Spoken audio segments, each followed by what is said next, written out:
Magandang araw po. Muli tayong magbabalik sa ating ginagawang pag-aaral sa mga utos ng Panginoong Jesucristo, ang mga batas sa kaharian ng Diyos, at ang mga aralin para sa mga ginanampalataya upang maging mga alagad at ito rin ang magdadala sa atin sa wangis ng ating Panginoong Jesucristo. Ang ating teksto sa pagkakataong ito ay matatagpuan sa Mateo 28:19 hanggang 20. Mateo 28:19 hanggang 20. Basahin ko po. Kaya humayo kayo at gawin ninyong alagad ko lahat ng tao sa lahat ng bansa. Bautismuhan ninyo sila sa pangalan ng Ama at ng Anak at ng Espiritu Santo at turuan ninyong sumunod sa lahat ng ipinag-uutos ko sa inyo. Tandaan ninyo, ako'y laging kasama ninyo hanggang sa katapusan ng panahon. Ito po ay naging teksto natin sa nakaraan at ang kinuha natin bilang utos ng Panginoong Jesucristo ay humayo at gumawa ng alagad. Sa pagkakataong ito ay makikita natin ang isa pang utos ng Panginoon dito nang sabihin niya, bautismuhan ninyo sila sa pangalan ng Ama at ng Anak at ng Espiritu Santo. At yan po ang ating pag-uusapan sa pagkakataong ito. Pamamagatan nating bautismuhan ang mga sumasampalataya. Bautismuhan ang mga sumasampalataya. Ito po ang ipalalagay natin na ika-43 utos ng Panginoong Jesucristo. Bautismuhan ang mga sumampalataya. Sa lumang tipan ay maraming paglilinis na ginagawa sa pamamagitan ng tubig bago pumasok sa templo. Naging ritual ang paggawa ng karamihan sa mga bagay na ito kaya't hindi na naging kalugod-lugod sa Diyos. Nang dumating si Juan Bautista, nasasaktan ang mga tagapanguna sa templo sapagkat ang bautismo ay hindi niya ginagawa sa lugar ng kanilang itinuturing na bahay ng Diyos. Hindi maitatanggi na sumasa kanya ang Diyos, kaya ang mga tao ay pumupunta sa kanya upang magpabautismo. Ninais na rin kalaunan ng mga tagapangunang ito na magpabautismo, subalit sila ay pinagsabihan ni Juan dahil alam niya na wala silang totohanang pagsisisi. Matatagpuan ang kwentong yan sa parehong aklat ng Mateo at ng Lucas Kabanata 3. Isa sa mga mahalagang ginagawa o gagawin ng isang tagasunod ng Panginoon ay ang pagpapabautismo. Malalaman natin niya sa ating pag-uusap sa ngayon. Ito ay napakasimpleng seremonya, subalit punong-puno ng katotohanan. May mga simbolo rin naman na hindi dapat ipagwalang bahala ng bawat nagnanais na sumunod sa Kanya. Kung ang bagay na ito ay ginawa ng Panginoon, hindi ba nararapat na bawat mananampalataya ay gagawin din? Sinunod mo na ba ito sa iyong buhay? Bago tayo magpatuloy, ay pupunta muna tayo sa tanong na pag-uusapan ng inyong grupo. Ito ang katanungan. Ibahagi ang kagampan ng iyong pagpapabautismo. Kung hindi pa, ano ang iyong dahilan? Ulitin ko po, ibahagi ang kaganapan sa iyong pagpapabautismo. Kung hindi pa, ano ang iyong dahilan? Magbabalik po tayo mamaya. Magbabalik po tayo at sa pagkakataong ito ay pag-uusapan natin ang isang bagay na minsan ay hindi pinagkakasunduan ng maraming Kristiyano. May mga gumagawa nito kapag ka nagkataon lamang, may mga gumagawa nito na hindi naunawaan ito, may mga nagbabautismo rin kasi na kahit hindi nila naituro ito sa kanilang mga babautismoan ay talagang ginagawa nila at may mga ilan pang dahilan. Sa ngayon ay uunawain natin ang bautismo nang sa gayon ay hindi tayo gumagawa ng mga bagay na hindi malinaw sa atin. So ano ang bautismo sa tubig?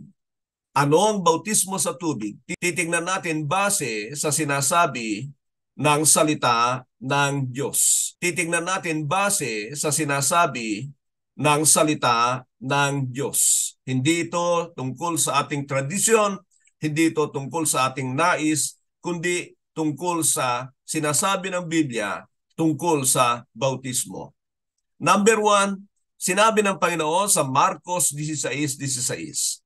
Sa Marcos 16:16, ang sumampalataya at mabautismuhan ay maliligtas, subalit ang hindi sumasampalataya ay mapapahamak. Diyan ay makikita natin na ang bautismo ay kakambal ng pananampalataya. Ang bautismo ay kakambal ng pananampalataya. Hindi sila pwedeng paghiwalayin. Hindi sila pwedeng paghiwalayin ayon sa Panginoon. At yan ay makikita natin sa panahon ng mga apostol na kapag may sumasampalataya, ay talagang binabautismuhan nila. Nagiging totoo ang pananampalataya kapag ang sumampalataya ay susunod sa pagpapabautismo. Ulitin ko po, nagiging totoo ang pananampalataya kapag ang sumampalataya ay susunod sa pagpapabautismo.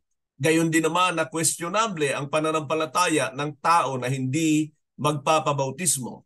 Sa Mateo 28:19, yun ang ating binasa na sinabi niya, bautismuhan ninyo sila sa ngalan ng Ama at ng Anak at ng Espiritu Santo. At diyan sa dalawang talatang yan, sa Marcos 16:16 at sa Mateo 28:19 at 20, ay makikita natin na ipinag-uutos ito ng Panginoon. Ulitin ko, ipinag-uutos ito ng Panginoon. Kung tayo ay masunurin, gagawin natin ang bagay na ito. At alam din natin na kapag hindi natin ginagawa, ay sigurado pong magkakasala tayo o kaya ay may mga bagay na hindi magaganap sa ating buhay dahil na rin sa hindi pagsunod sa bagay na ito. Yan ang ating number 1, utos ng Panginoon. Utos ng Panginoon. Pangalawa ay kalakip ito ng totoong pananampalataya. Nabanggit ko na rin ang bagay na ito. Yan ang sinabi ng Marcos 16:16, ang sinumang sumasampalataya at mabautismuhan ay maliligtas, ngunit ang ayaw sumampalataya ay parurusahan. Kalimitan ay sinasabi ng mga tao. Tingnan mo, hindi requirements ang bautismo dahil lang hindi sumasampalataya ang parurusahan at hindi yung hindi nagpabautismo. Alam niyo po, huwag tayong palilin lang. Kung ikaw ay mananampalataya, dapat kang magpabautismo. Bakit ka naman magpapabautismo kung hindi ka naman na sumasampalataya? Siyempre, magkalakip yung dalawang yan. Kung paano magpapabautismo ka dahil sa iyong pananampalataya, siyempre hindi ka na rin magpapabautismo dahil hindi ka naman sumasampalataya. Ganun lang po kasimple ang bagay na yan. Tingnan niyo pa po ang mga sinasabi sa mga ibang talata. Gawa 2:41. Gawa 2:41. Those who accepted this message were baptized, and about 3,000 were added to their number that day. Ito po yung mga naunang na-convert sa Kristyanismo at makikita natin sila'y 3,000 at nung sila'y sumampalataya sa pangangaral ni Apostol Pedro, silang lahat ay nagpabautismo. Yan ay dahil tinanggap nila ang mensahe, ang mabuting balita. Gawa 8:12. Gawa 8:12. But when they believed, Philip, as he proclaimed the good news of the kingdom of God in the name of Jesus Christ, there were baptized both men and women. Diyan po, patuloy nating nakikita na agaran ng bautismo ng mga mananampalataya. Hindi ito ipinagpapaliban at marami pong patunay dito sa Aklat ng Gawa na ganyan ang mga naunang Kristiyano. Tayo lamang ang nagkaroon ng bagong kaisipan tungkol sa bagay na ito dahil na rin sa minsan ay natatakot ang mga nagbabahagi ng mabuting balita na baka tatanggihan nila ang bautismo. Ang pagtanggi sa bautismo ay nagpapakita na kulang sa pananampalataya at hindi totoong sumasampalataya. Gawa 18:8. Gawa 18:8. Crispus, the synagogue ruler, and his entire household believed, and many of the Corinthians who heard Paul believed and were baptized. Believe and were baptized. Believe and were baptized. Alam niyo ba kung bakit marami ay hindi agad nagpapabautismo? Sapagkat marami nagsasabi na sumampalataya lang ay okay na, hindi na kailangan ng bautismo. Alam niyo po, malinaw sa sinabi ng Panginoon at dapat ay laging pinaniniwalaan nito ng mga Kristiyano na sinabi na nga ng Panginoon at alam natin ang Biblia, hindi naman kailangan ito lang ang itatapik niya sa iyo para gawin mo. Kaya makikita natin sa Aklat ng Gawa minsan sa 4 na bagay na ito na dapat maganap sa buhay ng isang mananampalataya upang maging totoong born again. Ang sumampalataya sa mabuting balita ni Kristo, ang magsisi sa kanyang mga kasalanan at magdesisyong sumunod sa Diyos at ang magpabautismo sa tubig upang tumanggap ng banal na Espiritu ay dapat mangyari upang maging born again ang isang tao. Sa aklat ng Gawa, dito natin masusumpungan ang tunay na mga karanasan ng tunay na born again. Kung hindi ako nagkakamali, ay 4 na beses lang ibinigay na kumpleto ang 4 na hakbang na ito. Kalimitan ay makikita natin diyan, sila'y sumampalataya, nagsisi, o kaya ay sumampalataya at tumanggap ng banal na Espiritu, o kaya ay nagsisi at tumanggap ng banal na Espiritu.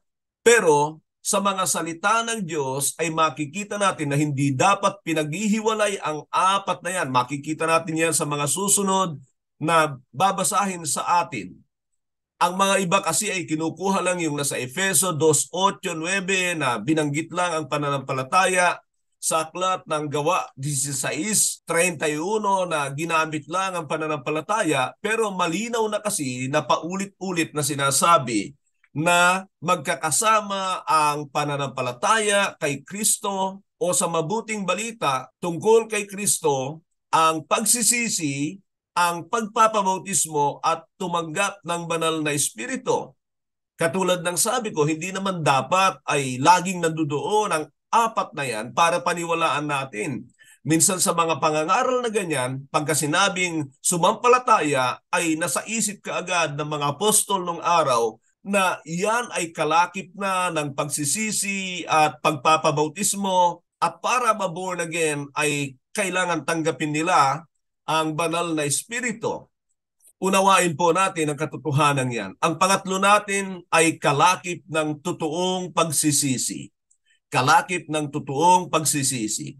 Mateo 3:6. Mateo 3:6. Confessing their sins, they were baptized by him in the Jordan River. Diyan po ang makikita natin ang first time na binanggit ang bautismo, at makikita natin na kalakip yan ng pagsisisi. Kalakip yan ng pagsisisi. Nangangahulugan, nakambal yan. Hindi mo yan pwedeng paghiwalayin. Sa Marcos 1:4. Sa Marcos 1:4. And so John the Baptist appeared in the wilderness preaching a baptism of repentance for the forgiveness of sin. Alam naman natin na kaya siya tinawag na Juan Bautista ay sapagkat nagbabautismo talaga siya. Pero makikita natin na laging kalakip nito ang pagsisisi sa kasalanan. Sa Gawa 2:38, Gawa 2:38, Peter replied, "Repent and be baptized every one of you in the name of Jesus Christ for the forgiveness of your sins, and that you will receive the gift, the Holy Spirit." Diyan ay makikita natin na mula sa puspos na si Pedro ay makikita natin na magkasama ang pagsisisi at pagpapabautismo, na kung aaninagin natin ang talatang ito ay pinapakita sa atin na requirements para ibigay ng Diyos ang kanyang banal na Espiritu. Requirements para ibigay ng Diyos ang kanyang banal na Espiritu.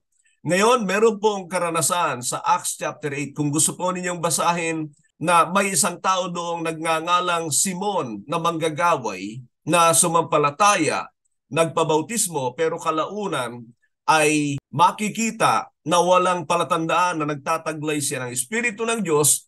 Ang dahilan ay ipinakita ng Diyos kay Pedro na itong taong ito ay hindi nagsisi sa kanyang mga kasalanan, na kalaunan ay hindi nagbago ang kanyang mga gawa.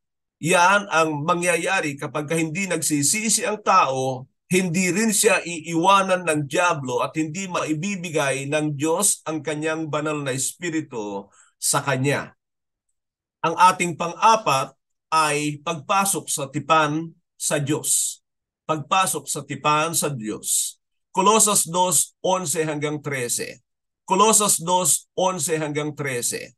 Dahil sa pakikipag-isa kay Kristo, kayo'y tinuli hindi sa laman, kundi sa pagwawaksi ng masamang hilig ng laman. Ito ang pagtutuling mula kay Kristo. Sa pamamagitan ng bautismo, na ilibing kayo na kasama ni Kristo at muli rin kayong nabuhay na kasama niya dahil sa inyong pananalig sa kapangyarihan ng Diyos na muling bumuhay sa Kanya.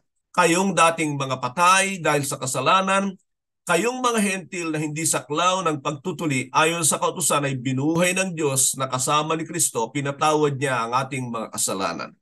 Tingnan niyo po dito na pinaparalel ni Paul ang pagtutuli sa bautismo. Bakit?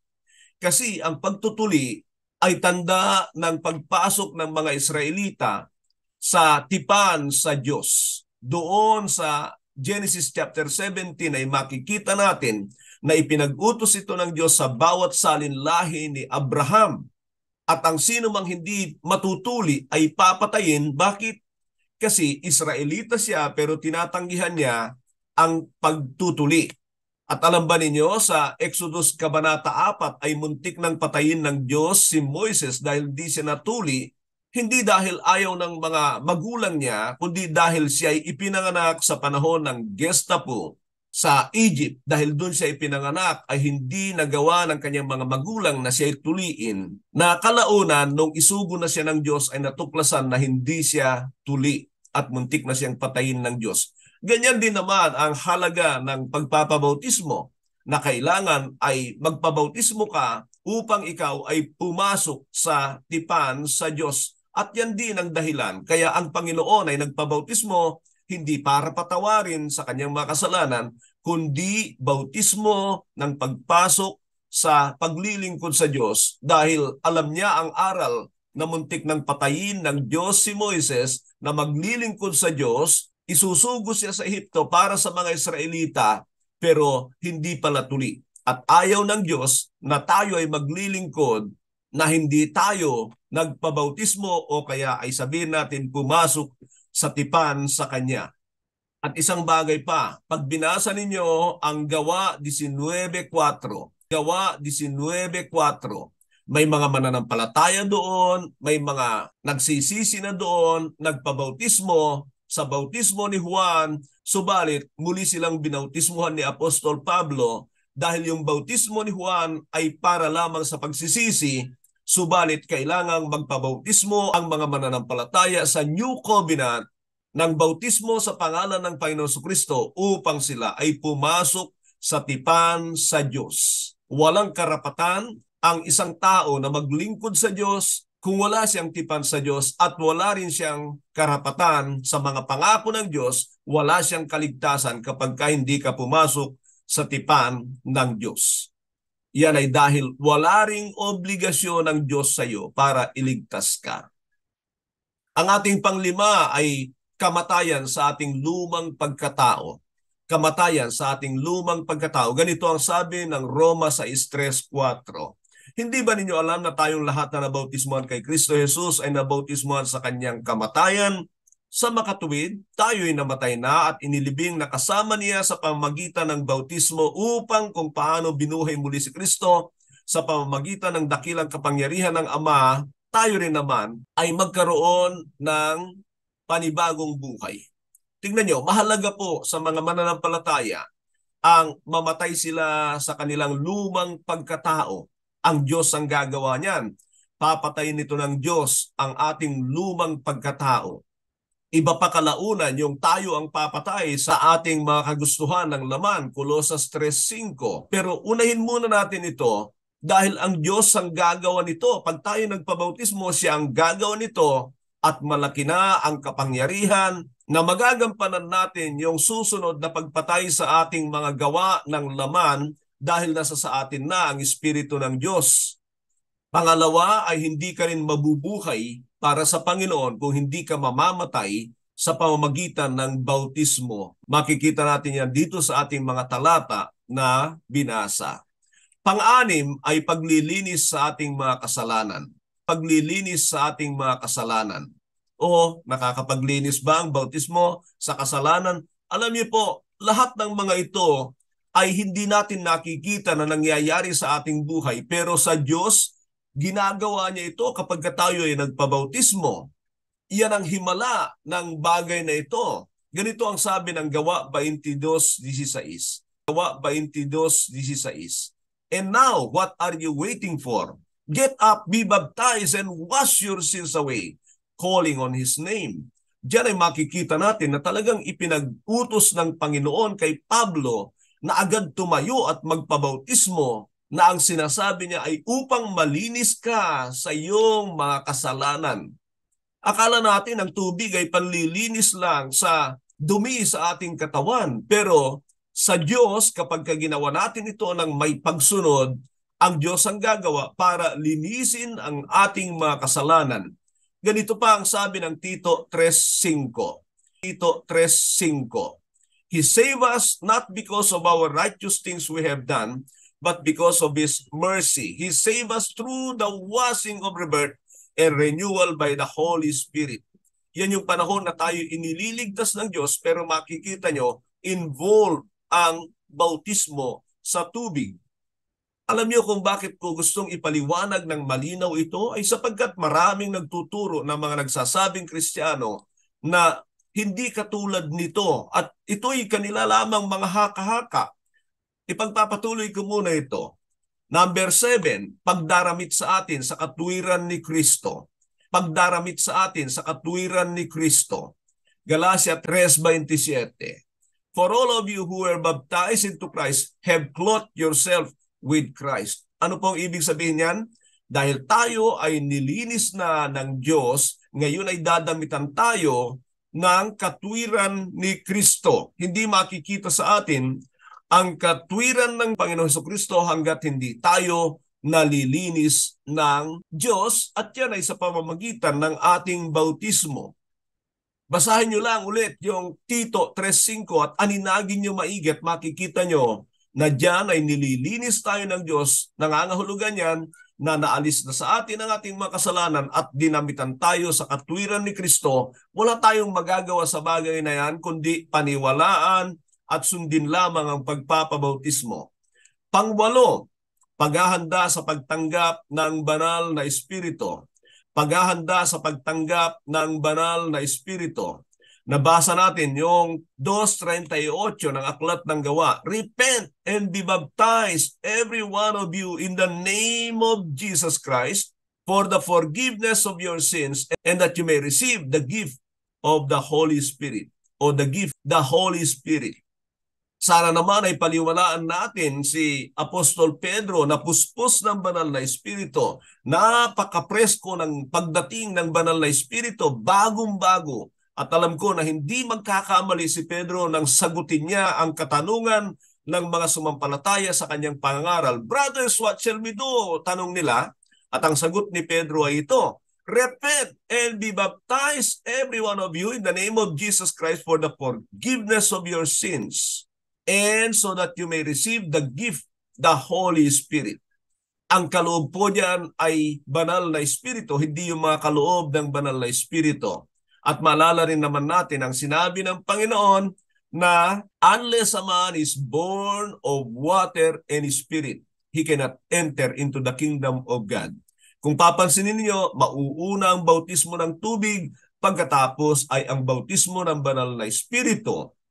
Pero hindi rin sila mapaghihiwalay sang-ayon sa sinabi ng Panginoon. Pag hindi ka nagpapabautismo, sa tamang bautismo, sa bautismo ng mga apostol o kaya ng New Covenant Baptism, magdududa ako na baka ikaw ay nagtataglay ng Espiritu ng Diyos. Sabihin mo magaling ka sa Biblia. Alam nyo, maraming magaling sa Biblia, pero iba po talaga yung pagtuturo ng banal na Espiritu kaysa sa intelihente lamang ang tao. Sinasabi ko po yan. Sapagkat akala ng maraming tao, pag intelihente sila, nakakapag-quote sila ng talata ng Biblia, nakakasagot sila ng mga katanungan, yun na yun. Meron pang isang mas malalim sa bagay na yan at ito yung mga kapahayagan ng Diyos na ito ang magpatatatag sa iyo kalaunan sa iyong pananampalataya. Pag binasa pa natin ang unang Pedro 3:21, unang Pedro 3:21, ay makikita natin diyan na ito ay paglilinis ng Diyos sa ating konsensya. Basahin niyo po, unang Pedro 3:21, lilinisin ng Diyos ang ating mga konsensya, meaning magiging mapayapa na tayo, alam natin na tayo ay pinatawad ng Diyos sa ating mga kasalanan. Yan ang ibig sabihin ng talatang yan. Magiging klaro ang ating konsensya at wala nang bumabagabag sa atin na kasalanan kapag ka sinunod natin ang Diyos at ginawa ang bagay na ito. Noong araw, akala ko ito'y gagawin lamang bilang patutuo sa madla. Paano yon yung katulad ng ginawa ng eunuko? Pakinggan niyo ito sapagkat marami ay nagsasabi, ito yung natutunan ko noong araw na magpakilala sa madla na tayo ay tagasunod ni Kristo. Alam nyo, hindi po tama yan. Public confession ng baptism, tingnan nyo nga, yung eunuko, hindi nga siya, wala ngang nakakita sa kanya nung siya bautismoan ni Felipe. Pagkatapos ay ituturo sa mga Kristiyano na public confession, hindi po yan tama. Sa totoo lang po, ang marami naman ay pinagpupuhunanan nito sa kanilang karangalan. Nagbabautismo sila pag marami na, hindi inaagad, pag mag-isa, dahil nakakahiya. Mga kapatid, mga kaibigan, magising tayo sa katotohanan. Pag ganyan ang bautismo mo, pinagpuhunanan ka lang ng nagbautismo sa iyo dahil gusto niyang bilangin ang kanyang binautismohan para sa kanyang karangalan. Kalaunan ay magbubunga ang mga bagay na ito ng hindi pagkilos ng banal na Espiritu sa buhay mo, sa buhay ng mga taong ito na hindi na nga kumikilos ang banal na Espiritu sa kanila. Isa pa sa sinasabi at natutunan ko nung araw ay desisyon at kahandaang sumunod kay Jesus. Anumang maling motibo sa gawain ng Panginoon ay hindi po yan sasang-ayunan ng Diyos. Kalahati lang ang tama na magdesisyon kang sumunod sa Panginoon. Pag hindi ibinigay ng Diyos ang kanyang banal na Espiritu, dahil hindi tama ang motibo mo, hindi ka makakasunod sa Panginoon. Yan ang katotohanan tungkol sa bagay na ito. Sa halip ay dapat ay ginagawa natin ito base doon sa siyam na ibinigay ko sa inyo na dahilan para ikaw ay magpabautismo. Ang bautismo ay nangangahulugan ng total submersion dahil wala naman tayong nakitang inilibing na nakalabas ang ilang bahagi ng kanyang katawan. Yan po ang katotohanan dyan. At ang pag-ahon sa tubig ay nangangahulugan ng isang bagong buhay kay Kristo. Hindi yan mangyayari hanggat hindi ka binababaan ng banal na Espiritu. Walang bagong buhay sa iyo. Hindi lang yan pangarap. Yan ay katotohanan gagawin ng Diyos at magaganap lang yan sa kagagawa ng Espiritu ng Diyos at sa kanyang tulong para makalakad tayo ng bagong buhay. So makikita natin ang bautismo ay dapat gawin ng lahat ng mga sumampalataya. Ang bautismo ay dapat gawin ng lahat ng mga sumampalataya. May mga katanungan po na laging narinig sa mga ilan, dahil kinu-question nila ang halaga ng agarang pagpapabautismo, ay sinasabi nila, nakakapagligtas ba ang bautismo? Maalala ko po yan na may mga nagtanong sa akin na mga pastor, mga tuktor, dahil ipinaliwanag ko ang halaga ng bautismo. Nakakapagligtas ba ang bautismo? Yan po ang tanong nila.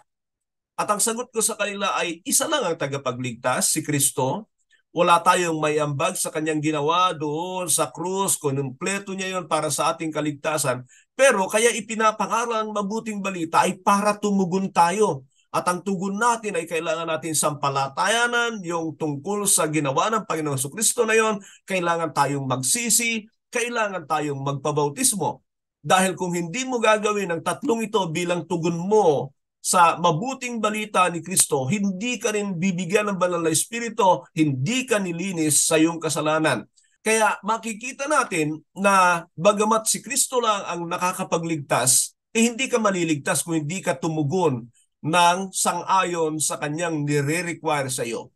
May katugunang hinahanap ang Diyos, kaya makikita natin at hindi natin maikakaila na sumampalataya kayo, ang hindi sumampalataya at mabautismuhan ay mapapahamak. Ang linaw naman yan at hindi natin pwedeng tanggihan yung mga bagay na yan dahil lamang gusto natin at inaakala natin na inaagawan natin ng ginawa ang Panginoon sa pamamagitan ng pagbibigay halaga sa bautismo. Kaya sa susunod na may magtatanong sa inyo, nakakapagligtas ba ang bautismo? Ang tanong, maliligtas ka ba pag tinatanggihan mo ang pagpapabautismo? Tatanggap ka ba ng banal na Espiritu? Lilinisin ka ba ng Diyos? Yan ang mga katotohanan tungkol sa halaga ng pagpapabautismo. Ngayon, sino po ang mga dapat bautismuhan? Sino po ang mga dapat bautismuhan? Number 1, ang mga sumasampalataya. Mga sumasampalataya. Kanina pa natin naririnig na hindi naman babautismuhan ang mga hindi sumasampalataya. Mga totoong nagsisisi. Mga totoong nagsisisi. Kailangan yan, napakahalaga niyan. Hindi ka tatanggap ng Espiritu kapag hindi ka rin nagsisisi. Tingnan ninyo ang kwento ni Simon na manggagaway sa Gawa Kabanata 8. Mga nagpahayag at tumalikod sa kanilang mga kasalanan. Mahalaga rin ang pagpapahayag na yan. Confession, give us the boldness and to be freed from our sins. Mga nakakaunawa sa kanilang gagawin. So hindi pwede ang bata o sanggol na bautismohan, kundi yung mga nakakaunawa dahil di naman marunong sumampalataya at maniwala yung mga sanggol na yan.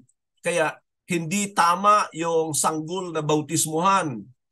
Ginagawa lang kayong miyembro ng relihiyon na yan ay taliwas sa nais ng Diyos.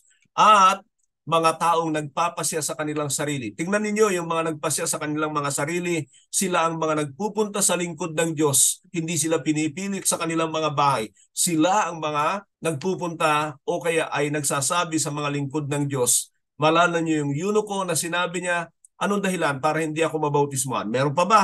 Aalisin ko sa aking buhay. Parang ganoon ang sinasabi ng eunuko kay Felipe.